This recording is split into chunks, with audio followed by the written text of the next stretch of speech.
नेपाळमधून सुटका झाल्यानंतर रोहन मोगतळींनी आभार मानलेत. पंतप्रधान मोदींसह मुख्यमंत्री देवेंद्र फडणवीस यांचे देखील त्यांनी आभार मानलेत.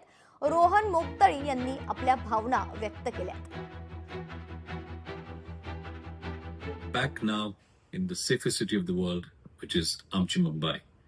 I'm very grateful and thankful to our beloved Prime Minister Modi ji and Chief Minister Fadnavis ji for helping citizens, particularly when they are in distress in another country.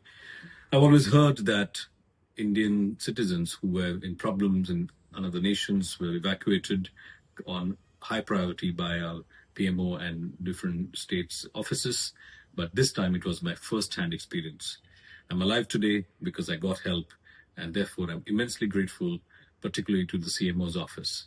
If you're still stuck in Nepal, reach out to the PMO or CMO's office, and I guarantee you will immediately get help. लोकशाही मराठी ऐका, पहा, जागरूक रहा.